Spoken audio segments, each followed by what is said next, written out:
Pemirsa, tiga tokoh yang masuk bursa calon presiden Capres yakni Anies Baswedan, Ridwan Kamil, dan Erick Thohir hadir dalam acara yang diselenggarakan Ketua Umum Partai Amanat Nasional PAN Zulkifli Hasan pekan lalu. Sementara P3 tidak menutup kemungkinan akan mengusung capres dari tokoh-tokoh yang tidak terafiliasi dengan partai politik pada Pilpres 2024. Anies Baswedan, Ridwan Kamil, dan Erick Thohir hadir dalam acara Zulhas Award di Perpustakaan Nasional Jakarta.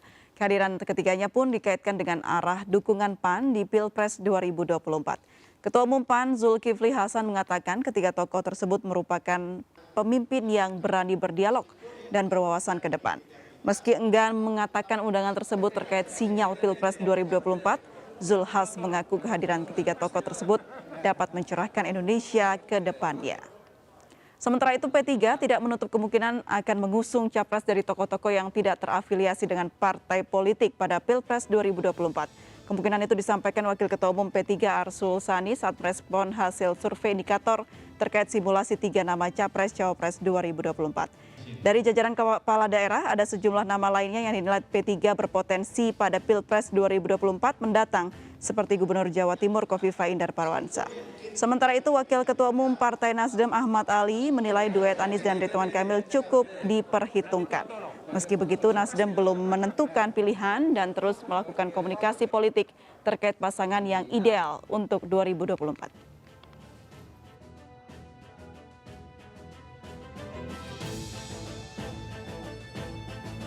Ya, pemirsa, tiga gubernur dengan elektabilitas tinggi mendominasi suara Anies Baswedan, Ganjar Pranowo, dan Ridwan Kamil juga Erick Thohir dinilai mulai melakukan safari.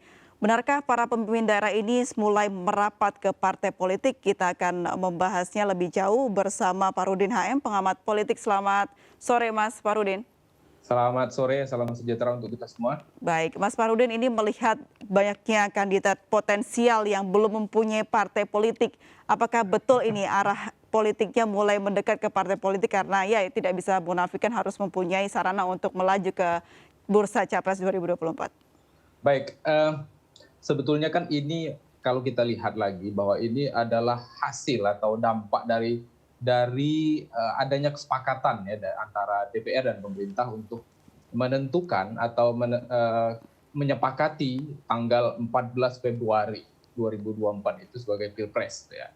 Nah, artinya ini kan menjadi start awal sebetulnya para kandidat yang potensial ini untuk ya lebih meningkatkan energinya, lebih berpacu ya untuk meningkatkan elektabilitas gitu ya agar bagaimana keterpilihan mereka nanti di Pilpres itu semakin meningkat. Nah, ini kita lihat misalnya salah satunya adalah kandidatnya adalah misalnya Pak Erick Thohir ya, Menteri BUMN. Ya, itu sudah mulai nampak meskipun masih saya memandang masih malu-malu ya, tapi ada tanda-tanda lah ke arah sana. Kalau yang dua orang misalnya Pak Anies dengan Pak Ridwan Kamil, saya pikir sejak jauh hari memang sudah menampakkan akan maju gitu ya, tinggal tergantung bagaimana nanti kendaraan politiknya. Bagi saya momentum kesepakatan antara DPR dan pemerintah termasuk KPU ya, itu menjadi salah satu starting point mereka untuk lebih gencar lagi, untuk lebih giat lagi, untuk lebih berpacu lagi gitu. Baik, Mas Parudin, kalau kita ketahui beberapa kepala daerah yang kemarin merapat ke acara PAN begitu ya, ini kan masih mempunyai tugas pokok di daerahnya, tapi terlihat sudah jalan-jalan ini.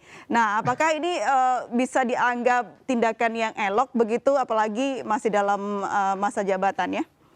Ya, saya pikir kita mengacu pada ini ya syarat aturan administrasi bahwa mereka melakukan itu misalnya di akhir pekan. Saya pikir satu sisi memang tidak ada soal gitu ya. Mau dari sisi manapun saya pikir nggak ada soal. Cuma memang kita melihatnya dari sisi misalnya kenapa mendahulukan atau malah pergi dari luar daerah. Saya pikir itu saja gitu ya. Tapi tidak ada satupun yang mereka langgar sebetulnya kalau mereka lakukan itu. Karena memang orang-orang yang melakukan ini atau tokoh yang melakukan ini adalah dari survei memang menunjukkan mereka memang layak untuk dipertimbangkan oleh partai politik untuk diusung di Pilpres 2024 nanti. Saya pikir nggak ada soal ya dari sisi politik, itu biasa-biasa saja dan semua orang saya pikir semua tokoh akan melakukan hal yang sama ketika ada pada posisi mereka. Saya pikir gitulah. Oke. Baik. Itu kalau tadi kepala daerah, tapi ada juga nama menteri yaitu Pak Erick Thohir yang juga merapat kemarin ke PAN meskipun juga PAN belum memberikan sinyal apa-apa nih terkait kedatangan para tokoh-tokoh ini. Anda Iya. melihat Pak Erick Thohir ini malu-malu malu-malu kucing atau seperti apa, Pak Mas Iya, Farudin? sampai hari ini saya melihat masih malu-malu. Tapi bagaimanapun ya, karena politik kita kan sangat cair ya. Apalagi partai-partai ini kan punya potensi gitu ya.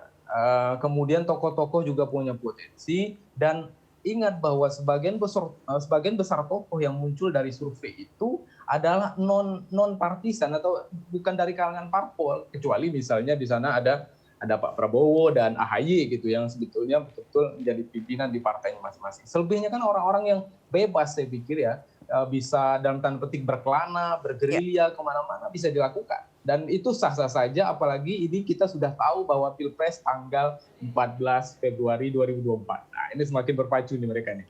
Ya. Baik, Mas Farudin, kalau kita bisa berada di posisi para tokoh-tokoh ini yang tidak punya partai. Nah, Ya. apakah PAN merupakan partai politik yang seksi ini untuk didekati? Saya pikir cukup seksi ya kalau kita misalnya merujuk pada perolehan suara di Pileg ya 2019 ya. PAN ini kan ada posisi 6,84%. Artinya kalau misalnya kita berandai-andai bahwa MK tidak mengabulkan judicial review undang-undang pemilu itu ya, artinya tetap 20%. Ya ini kan kemungkinan kita kan akan ada 2 calon saja, 2 pasang saja. Dan suara seperti PAN ini sangat menentukan untuk mengimbangi kalau misalnya terjadi duet antara PDIP dengan Gerindra. Nah, suara PAN ini menjadi sangat menentukan ya. Bagi misalnya Golkar kalau itu mau berseberangan dengan PDIP dan Gerindra.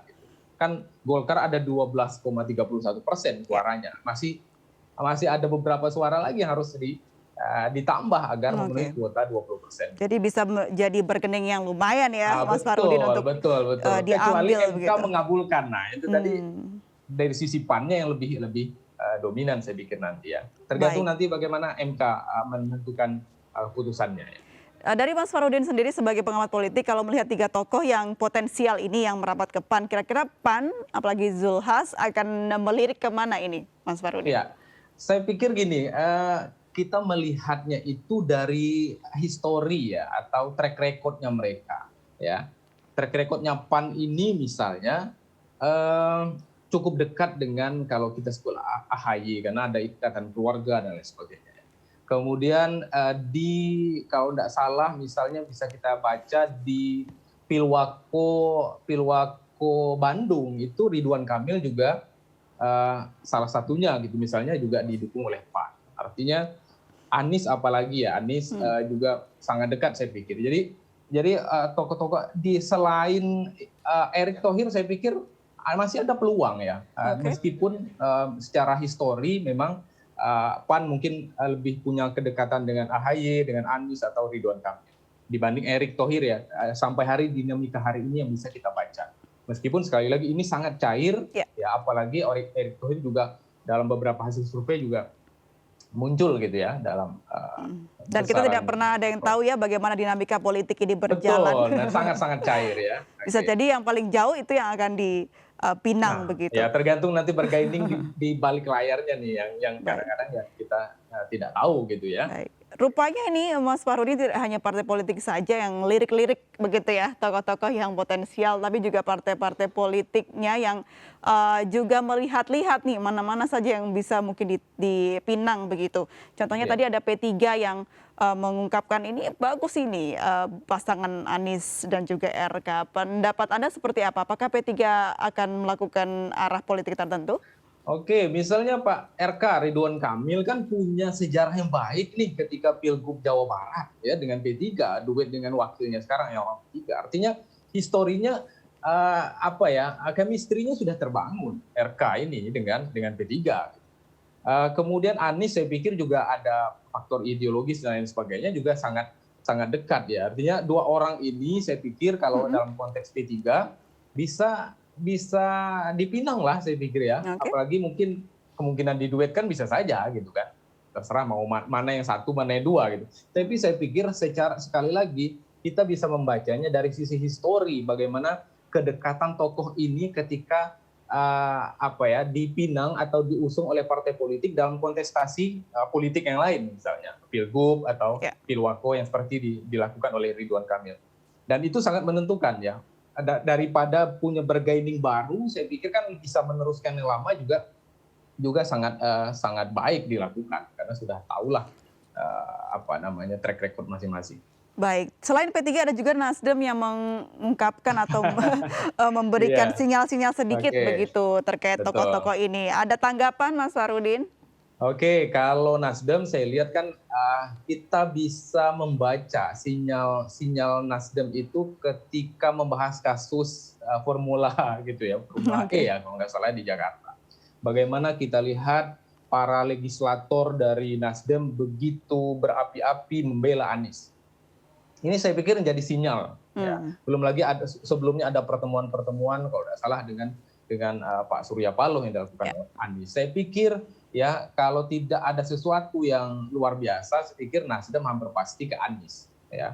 Tinggal sekarang karena historinya lagi RK Ridwan Kamil juga sangat dekat dengan Nasdem ketika terutama di Pilgub Jawa Barat. Saya pikir dua-duanya sangat masuk dua orang yang sangat dipertimbangkan oleh Nasdem untuk diusung di Pilpres 2024. Kita ingat bahwa Nasdem punya 9% suara, jadi sangat seksi ya. Dibanding PAN, Nasdem lebih seksi karena 9% di DPR RI gitu ya. Sehingga suaranya sangat menentukan dan sangat seksi dan pasti dilirik oleh tokoh-tokoh yang ingin maju dalam kontestasi di Pilpres 2024. Baik, Mas Farudin, terakhir bicara soal bagaimana tokoh-tokoh potensial ini muncul di berbagai survei capres yang ada. Ada nama Anies, Erick Thohir, Ridwan Kamil, Ganjar Pranowo. Nah, kalau menurut Anda, apa yang harus dipikirkan oleh tokoh-tokoh potensial ini untuk bisa memilih arah politiknya? Mengingat mereka ini sebenarnya sudah mempunyai basis suara di hati masyarakat. Oke, yang pertama memang harus yang harus dilakukan oleh para kandidat ini, misalnya kita merujuk 3 orang yang kita bahas ya, Erick Thohir, kemudian Pak Anies, kemudian RK. Yang pertama memang harus mereka pastikan betul kendaraan politiknya, ya. Partai mana yang kira-kira misalnya secara visi atau secara ideologi lebih mendekati akomodatif terhadap mereka, itu sangat penting karena jangan sampai misalnya satu tokoh kemudian memilih partai tertentu untuk menjadi kendaraan politiknya, tetapi karena mungkin ada ketidakterkaitan misalnya dengan partai lain, akhirnya partai lain enggan mengusungnya. Itu jangan sampai terjadi. Jadi sejak awal harus betul-betul dibangun komunikasi politik yang baik antara tokoh yang akan maju dengan partai politik yang akan diusung. Yang kedua, jangan lupa bahwa ya anak-anak muda saya pikir ya, anak-anak muda kita ini kan sangat potensial. Kalau tidak salah ada di angka sekitar 60% suara mereka di DPT 2019. Bayangkan suara mereka ini kalau dikelola dengan baik oleh para kandidat ini akan sangat menentukan sukses tidaknya mereka di Pilpres 2024. Nah, yang juga tidak lupa yang mereka harus lakukan ya, di samping fokus ke Jawa ya, dan 3 orang ini saya pikir sudah melakukan itu, tinggal sekarang menyasar wilayah-wilayah lain yang potensial di luar Jawa. Sumatera misalnya punya pemilih yang juga puluhan juta dan sangat potensial, apalagi Kalimantan, Sulawesi, dan Papua. Nah, hal-hal yang seperti ini harus dilakukan. Intinya harus segera dilakukan dalam momentum yang tepat untuk mengadakan deklarasi di daerah, itu juga sangat penting. Karena politik jangan sampai ketinggalan momentum, betul ya Mas? Betul, momentum harus tepat, momentum partai politik dan momentum deklarasi tingkat nasional dan di tingkat daerah. Baik, kita nantikan bagaimana episode PDKT tokoh politik dan juga partai politik ini. Dan pastinya akan semakin seru. Ya. Baik, terima kasih Mas Farudin sudah bergabung dan berbincang bersama kami. Selamat sore, salam sehat selalu. Iya, salam sehat, salam sejahtera. Terima kasih. Ya, pemirsa, informasi menarik lainnya akan hadir usai jeda berikut. Tetaplah bersama kami di MNC News.